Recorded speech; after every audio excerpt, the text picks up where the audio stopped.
Okay, it's official. I hate lawyers. Nick stormed out of the chief's office in a huff, quickly followed by Judy. Neither of them were in a particularly good mood after what just happened, so it was a good thing they had been given the rest of the day off to cool down. We work our tails off chasing down Roscoe the Rascal, then some suit comes in and gets him off on a technicality. How's that for making the world a better place, Fluff? Not very good. She hadn't felt this useless at her job since getting out of parking duty, but at least traffic citations tended to stick. He'll slip up again. Guys like that don't stay out of trouble for long. It was a pitiful attempt to cheer herself up. It didn't work on Nick either. Sure, if he doesn't go off the grid like any smart criminal would do. But maybe you're right. Maybe he'll go burn down a few more homes, ruin a few more lives to give us another crack at him. Any way you look at it, we lost this one. She couldn't argue that. Judy just sighed as they exited the precinct. I'm really glad to be on this side of the legal system sometimes. I hear you, Carrots. If you came to me at that press conference with an application to law school, I would have thrown it back in your face long before your sordid little speech. This was too good of an opportunity to pass up. I'm surprised to hear that. She said, smirking up at him. With all that slyness and charisma, I think you'd make a great lawyer. She'd once said something similar about him being a cop, but he didn't even dignify this with words, just pointed a finger to his throat and made a loud gagging sound. Poking fun at Nick, as it turned out, did a much better job of brightening her mood. Come on, there are good lawyers too, you know. Like dead ones? Like ones who defend those who can't defend themselves, fight to overturn false accusations and protect the innocent. She got that old starstruck look in her eyes, the same kind she always got when she talked about her ideals. That's the kind of lawyer I would want to be. No way. I've seen you in the interrogation room, Hopps. You'd be a prosecutor for sure. The look vanished, though she had to admit, with a passion for justice and desire to punish the guilty, she could go either way. Maybe. What about you, Nick? Defense or prosecution? Yeah, I'm still in the better off dead camp, actually. Oh, really? With the speed befitting of her species, she was suddenly standing right in front of him, grinning deviously. Maybe we should see what Pixar has to say about that. His eyes widened as Judy took off, the fox quickly chasing after her in pursuit. Carrots, no! I am putting my foot down on this one! No lawyers! Carrots! Hopps! Judy!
Nick Wilde, Ace Attorney.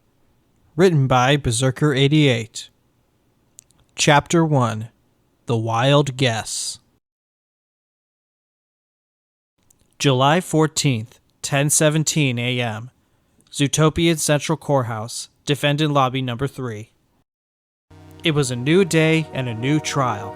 That sentiment could be felt all around the courthouse, from clerks rushing back and forth to make sure all the necessary paperwork was in order, to members of the gallery slowly flooding in to watch the day's events like the spectacle it was. But even among this crowd, no one missed the arrival of one particular mammal, for he himself could be considered a spectacle. Dressed in a sharp blue suit and indigo tie, clashing greatly with the tacky shades on his face, one of the greatest oddities known to mammal kind walked through the front doors. He was a fox lawyer, A hybrid of stereotypes so maligned and distasteful, it was a wonder he ever made it through law school, let alone pass the bar exam, let alone strolled right into court as a picture of perfect confidence. But of course, that was only the picture he wanted them to see. The truth of the matter was a bit more complicated. My name is Nick Wilde. I'm still not sure exactly how it happened, but I'm a defense attorney. Not the easiest job for a guy like me, but nothing about my life has been easy. This trial certainly won't be. Ignoring the distrustful glances from every side, Nick adjusted his grip on the large briefcase he was lugging in and kept his eyes peeled for the one mammal he actually wanted to see. Though that mammal didn't particularly want to see him. A fennec fox in a dark brown suit paced back and forth across the floor, not noticing him just yet. Smirking a little, Nick snuck up beside the inattentive fox and dropped the case to the floor with a loud thud. Hey there, Finn. He jumped almost high enough to reach his waist, not including ears. Whirling around on him, he snarled angrily. There you are! How many times are you gonna be late to your own damn trial? I'm warning you, Nick. One of these days, they'll mistake me for you, and I'm just gonna roll with it. This cheerful fellow is Finnick, my legal sidekick, also known as a co-counsel. Despite his rough demeanor, he's got a good head on his shoulders. He just has trouble getting it above the defense's bench sometimes. And will you stop swapping my shades? Finnick yanked Nick down by his tie and snatched the glasses from his face, sticking them into his front pocket. Grunting in annoyance, he pulled the case over to him and flipped it open, rifling through the unnervingly thin contents. I hope you've at least studied the court record. We don't need you forgetting the defendant's name. Again. That was one time. Besides, I don't think it's going to be a problem today, right, Mr.? He frowned, looking back and forth. Where's our client? Currently getting fitted for a suit after the deputies decided his current state of dress wasn't appropriate for the courtroom. Finnick growled, snapping the case shut again. A problem I had to deal with myself, by the way. And I'm very grateful that you did that. Got me. But what I really want to know is if you found out anything about who we're up against today. It was as if his anger had suddenly drained away and been replaced with pessimism. It ain't looking good. Our opponent is a rising prodigy from out in the sticks. From what I hear, they've been undefeated in Bunny Bar for about 5 years now, with a reputation for being cold and ruthless to criminals and defense attorneys alike. Not only that, but apparently they have a special talent for getting into the mind of any species, thinking like they would. Some crazy kind of empathy. Ooh, beware the killer rabbit! Nick chuckled, wiggling his fingers with a scary voice. And you wonder why no one takes us seriously. He waved off the remark. Come on, Finn, you worry too much. We'll be fine, even if we have to wing it in there. You mean like we always do? Exactly. Hey, man. I believe in you. From behind the two foxes came another voice, though more noticeable was his smell. Their client had arrived, dressed in a bead necklace and what looked like an incredibly uncomfortable suit. Underneath the suit was a veritable mop of fur, including a mane so thick it completely covered his eyes, only allowing his nose, mouth, and a pair of curved horns to escape, not to mention the whole gaggle of flies above his head. Emphasis on gag. You see, Yax believes in us. How reassuring. Finnick said dryly, watching him scratch and bite at his new wardrobe. Yak smiled at him. You gotta lighten up, little guy. Life's too short to get so worked up. What did you just call me? Repeat after me. He said, taking up lotus position right there in the middle of the lobby and slipping into a trance.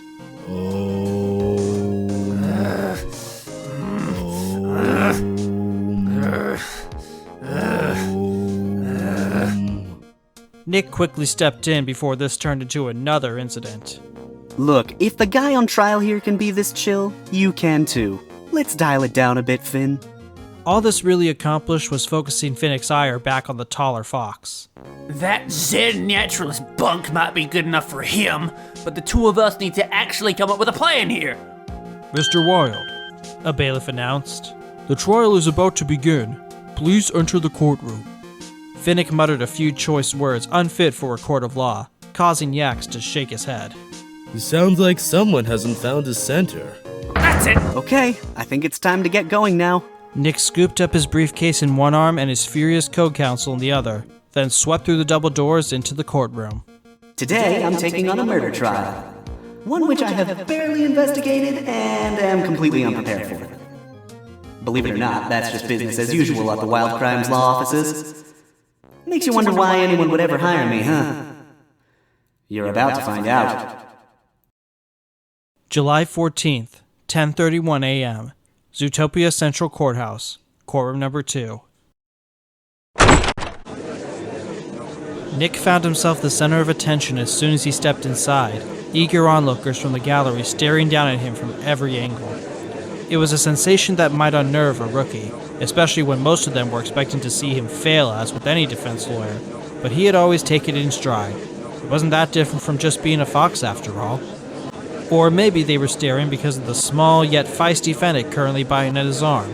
In any case, Nick just smiled and waved as he padded across the tile floors and took a spot behind the defense's bench.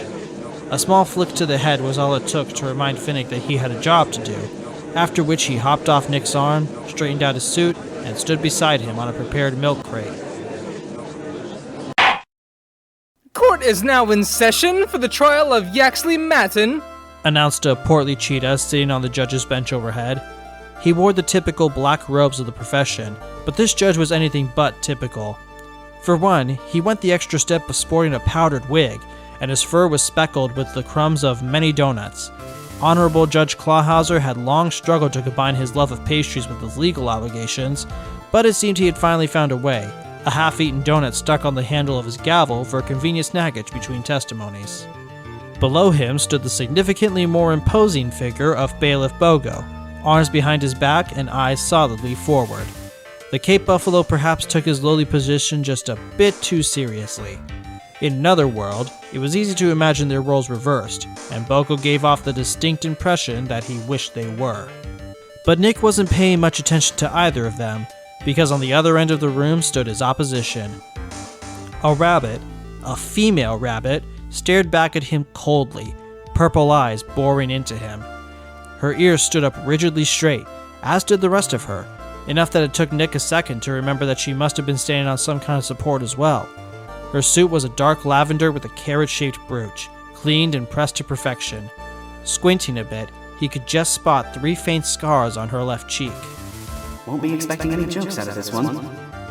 Now Finnick had to remind him to do his job, with a not-so-gentle elbow to the side. The defense is ready, Your Honor. The prosecution has been ready, Your Honor. The rabbit said, her expression unwavering. Clawhauser was quick to acknowledge her. Oh, aren't you just the cutest little... The glare she shot at him could melt steel. You're prosecutor Judy Hopps, correct? What a pleasure it is to have you serving our fair city. Either she was quick to forgive, or respected the authority of a judge too much to care. Thank you, Your Honor. I must admit, the crowds here are a lot bigger than the ones I'm used to in Bunnyborough.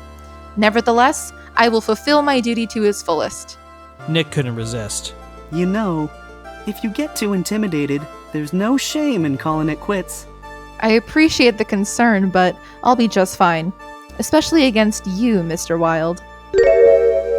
You know my name? She smiled calmly. Of course. In preparation for my move to Zootopia, I studied up on all active defense attorneys operating in the city. You were one of the more memorable examples. Really? He smirked, leaning over the bench.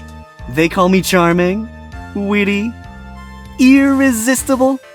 More like sneaky, underhanded, phony, a charlatan who bluffs his way to victory. Some have even taken to calling you the Wild Guess.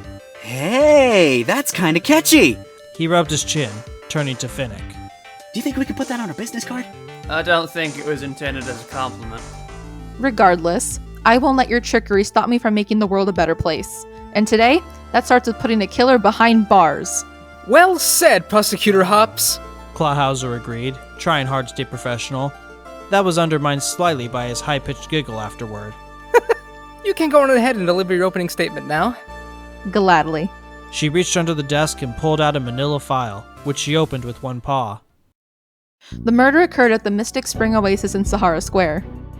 It's a natural health resort with a focus on recreational activities. She frowned in clear discomfort. Guess they don't have naturalist clubs in Bunnyborough. She was quick to shake it off. The victim was an elephant known only as Nangi, a yoga instructor for the residents. She was found dead in the resort's pleasure pool early yesterday morning by another employee, a large gash on the top of her head from a blunt weapon. Clawhauser gasped loudly. His paws clapped on his cheeks. Murdering someone while they're taking a bath? Heinous! Indeed. However, blunt force trauma was not the cause of death. The blow merely rendered the victim unconscious, after which her head slipped under the water and she drowned. She shook her head in disgust. A cowardly method to kill a mammal you can't beat in a fair fight. Murder typically doesn't involve a fair fight, no. But there were bigger issues with what she just said. The gifts! That bit about the cause of death wasn't in our autopsy report. Judy put a paw to her chest in what looked like surprise. My apologies. You must not have gotten the latest update. I shall rectify that post-haste. She signaled Bailiff Bogo over to her bench, where she just so happened to have an extra copy of the report, then sent it over to the defense. Finnick snatched it up with a scowl. Gee, thanks. Autopsy report added to the court record. Nick watched this exchange with clear interest. Looks like someone isn't above playing dirty herself. Glad you find it so funny. Estimated time of death is between 10 and 12 p.m. I have here a photo taken of the crime scene. Judy continued as if nothing happened. She pulled out a small photograph and passed it to Bogo, who then passed it to Clawhauser. Only after the cheetah hemmed and hawed over it did Nick finally get a look. The pleasure pool looked the same as it normally did, a paradise for nude mammals wanting a dip. It was surrounded by lush grass and small rocks used for decorative purposes, with larger rocks at the back forming a small waterfall. And slumped against it, head bowed, was Nangi.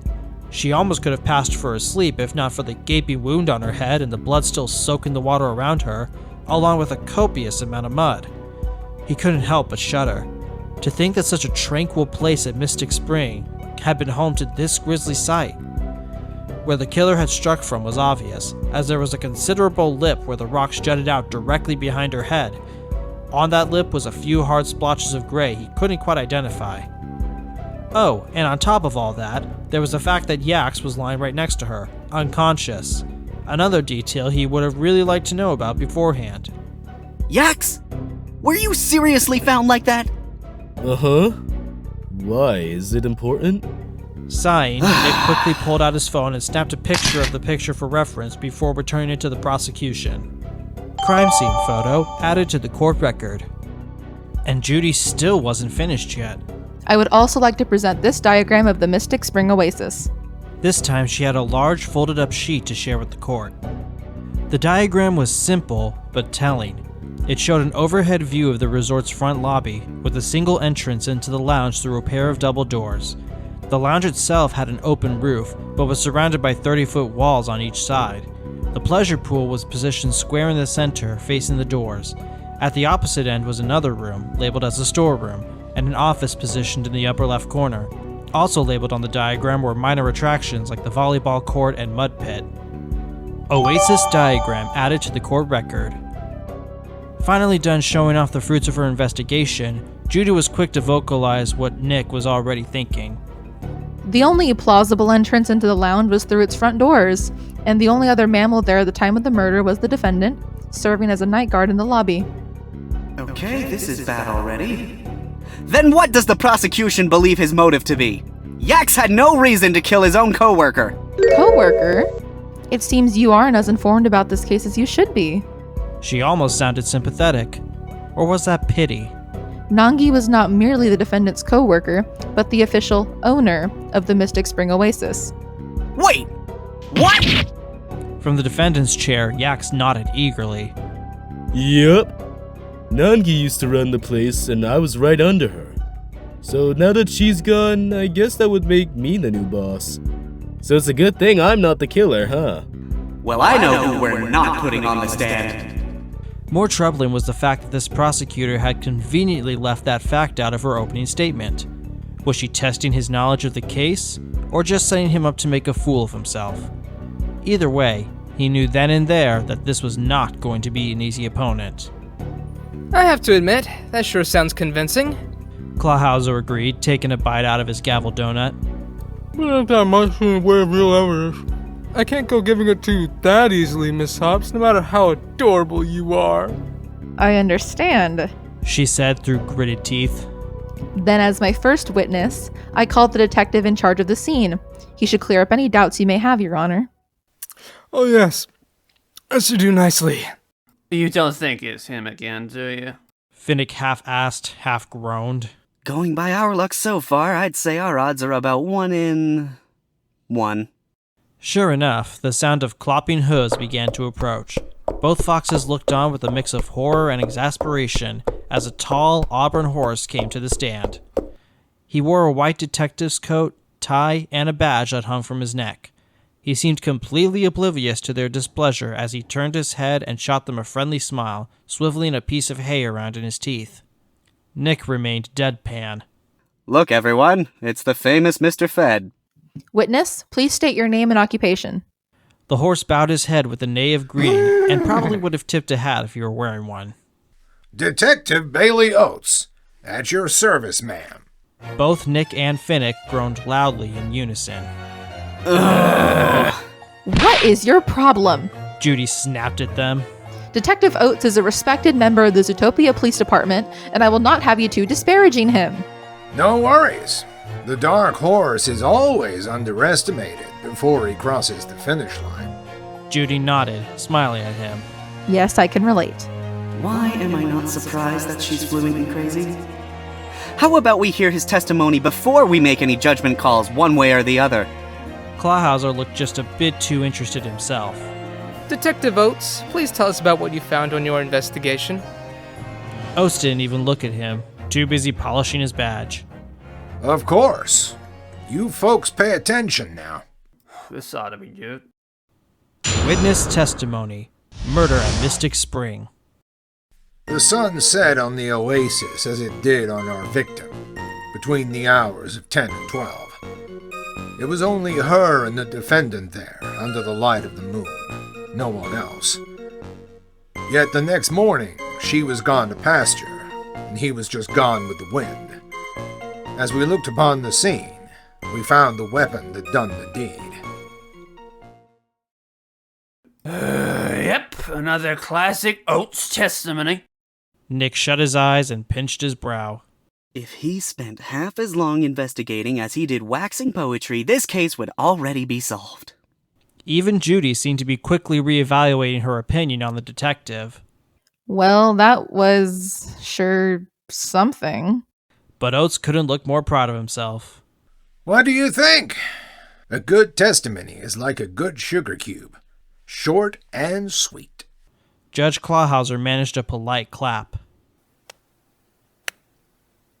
Mr. Wilde, you may begin your cross-examination. Why me? Good luck, buddy. I'll be fine. Nick tried to convince himself as much as his co-counsel. Just gotta dig through the manure until I find that lost nickel of truth. Not you too! Cross-examination. Murder at Mystic Spring. The sun set on the oasis as it did on our victim, between the hours of 10 and 12. Hold it! Ignoring the fact that sunset was way before 10 p.m., why exactly was the victim there after hours in the first place? Oates smiled at him, completely ignoring the thinly veiled insult. It seems this was a normal routine for her. One of the perks of owning a health resort is the privilege of getting to use it after hours. I have to admit, bathing in that serene atmosphere alone at night, it sounds pretty romantic. Sounds more like something out of a horror movie. And it ended like one too. So she was completely alone out there? For most of the night, anyway. You see, it was only her and the defendant there, under the light of the moon. No one else. Hold it! I distinctly remember it being cloudy that night, but how do you know there was nobody else there? Mystic Spring is too old-fashioned to have security cameras. From the defendant himself, actually. He was on watch that night, and he made it clear that no one else entered the lounge but Nangi. Oates stroked a hoof through his mane. Sometimes the biggest hurdle in the race is your own loose shoes. And that boy is as loose as you can get. But you still can't prove there was nobody else there! The horse bit his lip. Well, The prosecution concedes that we can't prove it, but the burden of proof is on you, Mr. Wilde. Either prove that another mammal was there or stop wasting everyone's time. Oats looked pretty smug for someone who just got bailed out. before you go throwing all your money in the pot, you'd best make sure you're betting on the right horse. I'm not betting anything on you, that's for sure. Yet the next morning, she was gone to pasture, and he was just gone with the wind. Hold it! What are you talking about? The defendant can be seen right here in the photo. As much as I wish he wasn't. Allow me to clarify. I didn't say he left. I said he was gone. Nick stared at him blankly. Could you clarify a little more? Oats sighed, clearly not understanding the need. The boy was passed out on the scene, i.e. gone. Guilty conscience, or just too tired from whacking folks, you decide. Anything else you got a problem with? At least this part he could comment on. Yes, actually. If Yax really had tried to kill Nangi during the night, wouldn't she have seen him? Clawhauser tilted his head. What do you mean, Mr. Wilde? Just think back to the diagram. If Nangi was where the police eventually found her, she would have been on a direct line of sight with the entrance to the lounge. If Yax had come in at any point, she would have spotted him. So what if she did? The defendant was a trusted employee after all. You don't know there's a saboteur until he rigs the race. But he's got those big, cloppy hooves. I think she would have at least noticed him coming up behind her on those rocks. Yax was quick to chime in. Nah, Nangi goes into a total trance when she's bathing like that. I could yell right in her ear, and it still takes her a second sometimes. Normally, I would object to the defendant speaking out of turn, but I think I can live with this. Yeah, laugh it up, Fluffbutt. Though it didn't change the fact that he was quickly running out of straws to grasp. As we looked upon the scene, we found the weapon that done the deed. Hold it! Care to enlighten us on what that weapon is? Even the autopsy report had only said a blunt weapon, but that was probably just something else waiting to be updated. The weapon was a sledgehammer. Big, powerful. Just like my granddad used to have on the farm. And just like my granddad himself, come to think of it. A sledgehammer? At a naturalist club? Seems a bit out of place, don't you think? I wouldn't be so sure. Judy said, looking through another file. You see, the day of the incident, Mystic Spring suffered from a burst pipe in the lounge area. A construction crew has been making renovations to fix it. You mean to say that Mystic Spring sprung a leak? I'm going to pretend you didn't say that. In any case, that is where the sledgehammer came from. Detective, can you tell us where the weapon was found? It was dredged up from the pool itself, soaked like a newborn calf. And covered in blood like one? Oats looked horrified. To answer the defense's question, the hammer still held significant blood splatter on one side of the head, consistent with an overhead strike. It's likely the culprit only intended to hide the weapon, or remove any of their own traces left on it. How unfortunate for him that he happened to pass out right next to it. Sledgehammer added to the court record. Autopsy report updated in the court record. Does that explanation satisfy you, Mr. Wilde? If it does, that's it for me. I gotta find something. Not so fast! You've told us where the weapon was found, but not where it was originally. Let's hear more about these renovations you mentioned.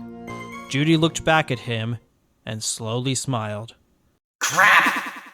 If you insist. Detective, you may show it now. It would be my pleasure. And indeed, he looked absolutely thrilled to get one up on Nick. This right here is a photograph we took of the renovations. That didn't sound so bad at first. Not until Nick actually saw the picture. The workers had left quite a mess, to be sure. Sectioned off by yellow tape was a large pipe dug up from underground, a significant hole in its surface that was undergoing reconstruction and still appeared to be flowing. To that end, a large pool of wet concrete filled the area. And that was where the problem lay, for he could see 2 clear hoof prints embedded into the surface. Oh. Renovations photo added to the court record. And before you ask, the police have confirmed these prints to be an approximate match of the defendant. Now, why would someone not on the construction crew be stepping around in wet concrete? Oh! Clawhauser waved his arm excitedly. Because they're the killer? Yes, Your Honor. I should also mention where exactly these renovations were taking place. She calmly circled a spot on the diagram in red pen, then showed it to the court. Nick blanched. The spot she had circled was directly behind the pleasure pool and its solid rock wall. He didn't find his voice again before she continued. As you can see, the victim could not see anything being done back there. This allowed the defendant to easily walk right past her, retrieve the weapon without her knowledge, and then bring it down on her head. Oasis diagram updated in the court record. Then, those gray splotches on the crime scene photo are... That's right. Concrete residue. Crime scene photo updated in the court record. Nick gulped, sweating bullets as he tried to come up with something, anything else. Did you find any residue on Yax's hooves? You ask that like it matters. As it was still wet at the time, it could have come off at any point between there and the pleasure pool just by walking through the grass. There was enough splotched around to support that claim. As for what was left of the scene, it could have flaked off of the hammer itself from prior use. That doesn't prove, It was by sheer luck that the trial didn't end right there, and only because Oats went and opened his big mouth again. Shame that hammer was the most convenient weapon around. Don't go branding yourself unless you want to leave a mark. Nick's ears perked up, always attuned to the sound of a contradiction. Detective Oats! Could you add that to your testimony? Don't go brand... The first part. Shame that hammer was the most convenient weapon around. Objection! Finally, I almost wanted this trial to end just to shut him up. Nick kept his focus on Oats, unable to keep down a smug grin. The hammer was the most convenient weapon? Are you sure about that? Taken aback a bit, the horse glared at him. Why go looking for a needle in a haystack when the pitchfork's right there? I'll do you one better. Your Honor, can you tell me what Mystic Spring is most known for? Judge Clawhauser was flushed, trying his best to avoid looking at him. Well, not that I would know or anything, but the mammals there have a great fondness for all things natural. Just a guess, of course. Be thankful you're not the one on trial here. Judy noticeably flinched at the word natural. You'd better have a point, Mr. Wilde. But of course. See, in order to create the natural feel, the oasis is made with natural grass, natural water, natural trees, and natural rocks. Judy's eye twitched. Rocks? Oats started to sweat a little. Naturally. In fact, I believe we've all seen a good number of rocks just recently. Where was that again? Oh yeah, the crime scene photo. Clawhauser nodded in understanding, relieved for the change in topic. That's right! There were decorative rocks all around the pleasure pool. Decorative, yes, but very real. If the killer was in the market for a blunt weapon, there was a whole bargain bin sale right in front of them. So answer me this, detective. Why settle for a pitchfork when you've got the keys to the tractor? Oats staggered back, eyes wide and mouth hanging open. The strand of hay once held there slowly drifted to the floor. Why the long face, detective? Wasn't funny the first time. The gallery was abuzz with chatter. Clawhauser almost choked on a piece of donut trying to calm him down. Order! The defense has a point. But Mr. Wilde, why would the killer choose the sledgehammer instead? This contradiction doesn't mean squat unless you can answer that. Better have something good, Nick. Of course I do. As of right now. This evidence shows why they used the hammer. Take that! The answer is simple, Your Honor, and it lies in that very same picture of the renovations we just saw. Clawhauser quickly took back the picture and stared at it closely, fully enraptured. The hoof prints you see there do not show the killer retrieving the weapon, but rather their attempt to make it seem like they did. For a simple rock doesn't allow you to leave behind evidence so easily. The cheetah scratched his head, dislodging a few crumbs. They wanted to leave behind evidence? As long as it doesn't point to them, sure. The killer ignored the easiest method to commit the murder and instead chose one that was both obvious and left telling clues behind. The only reason they would want to do that is to frame my client. Objection! Judy sighed, slowly shaking her head. I knew I should have stepped in earlier. How like a fox to think only of himself. What does that have to do with? Maybe you would kill someone with a rock, but not everyone could do the same. Glad to know you think so highly of me. Whatever do you mean, Prosecutor Hopps? Clawhauser's attention had left Nick as quickly as it came. Let's do an experiment. Judy lifted her right paw, keeping it flat as she split her fingers apart in the middle, 2 on each side. She kept her joints stiff and inflexible. All of you, imitate this pose with both paws. I knew rabbits were weird, but this takes the carrot cake. He did so anyway, feeling only slightly ridiculous after seeing Finnick reluctantly doing it too. I think the prosecutor is officially snapped. The smaller fox muttered, too confused to be angry. This is fun! Clawhauser giggled, proudly displaying both paws. It's like we're making our own secret paw shake! Nick rolled his eyes. I'm sure we're all wondering what this is about, so mind filling us in, Carrots? Don't call me that! She snapped, quickly regaining her calm. Now, with your paws still in this position, imagine trying to pick up a large, smooth rock, like you see around the pool. I've already ridden the crazy train this far. Might as well get to the station. Nick pantomimed lifting a rock with his new, stiffer paws whilst making robot noises. He had to admit, this did seem a little tricky, and now he was starting to see what the point of this was, a little unnerved as well. There was a loud thunk.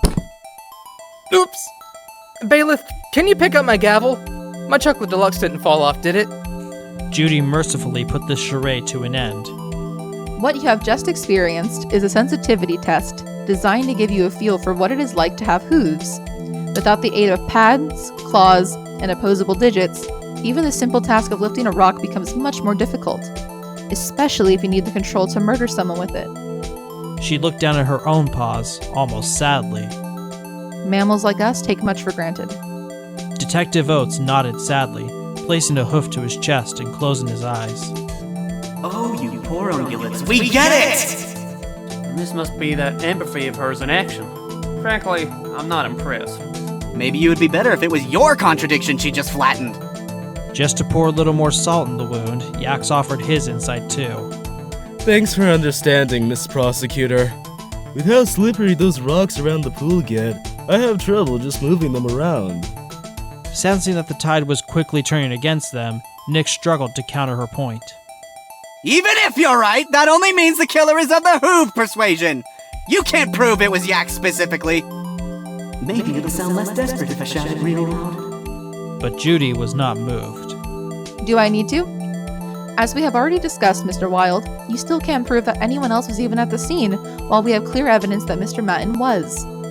As long as those facts remain true, your conjecture is meaningless. Nick was pushed back by the force of her logic, only just digging his claws into the bench to steady himself. Alright, I admit it. She's good. We might be screwed here. Thanks for the vote of confidence. Now that that's settled, I would like to call my next witness. Huh? Asked Oats, his eyes wide. But I thought you wanted me to go over the rest of our investigation. Judy casually looked over her claws. That was before you made a fool of yourself in the name of justice. I don't need any more testimony from an addle-brained detective. We will discuss this further during your next salary review. For the first time, Nick saw Detective Oats bow his head in shame. Yes, ma'am. Then he turned around and skulked off. Not exactly the picture of riding into the sunset as he would have liked. I guess her empathy is selective. Brushing it aside, Judy raised her voice once more. The prosecution calls to the stand Miss Dawn Bellwether.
This cheerful fellow, despite his that was one time. Besides, I don't think our what the hell? That was one time. Besides, I don't think our why can't I say this? I don't think it's going to be a problem today, right, Mr. Ooh, beware the killer rabbit. You know, the last time there was a killer rabbit, it was in fucking Wallace and Gromit, man. Oh, what, you think we got Watership Down going on here in Zootopia? You know, if you get too intimidated... Guess they don't have naturalist clubs in Bunnyboro. What the hell? Where did that come from? You mean to say that Mystic Spring sprung a leak? Ba-da-ba-ba-da-ba. The hammer was the most convenient weapon. Are you sure about that? God damn it. The hammer was the most convenient weapon. Are you sure about that? Wow. But of course. See, in order to create the natural feel, But of course. See, in order to create the natural feel that the Oasis is made with... I did it wrong again. But of course, in order to create the natural feel that the Oasis is made... My god. As long as it doesn't point to them, sure. The killer ignored the easiest method to commit the murder and instead chose one that was both oblivious? Oblivious?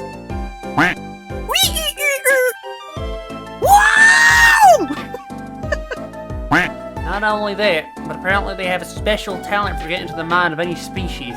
Have you ever heard of Danganronpa, Nick? Oh, what is the next line? This is a very long script. I was not prepared for this. I probably should have read it.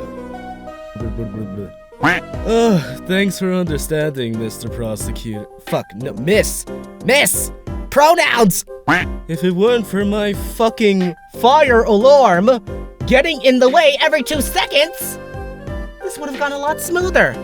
But then I have to wait for the beep, and then that's when I can record. It's like they have me on a fucking timer. Homing noises. I don't care if my battery saver is on. Just let me fucking record, Jesus. Ugh. Court is now in session for the trial of Yaxley God, why do I read that as Malton? Geez, the color is so close to Nick Wilde's lines for me. I'm actually partially colorblind. This is hard. That's right! There were detective rocks all around the pleasure pool. That's right! There were back in the day, there were detective rocks all around the pleasure pool.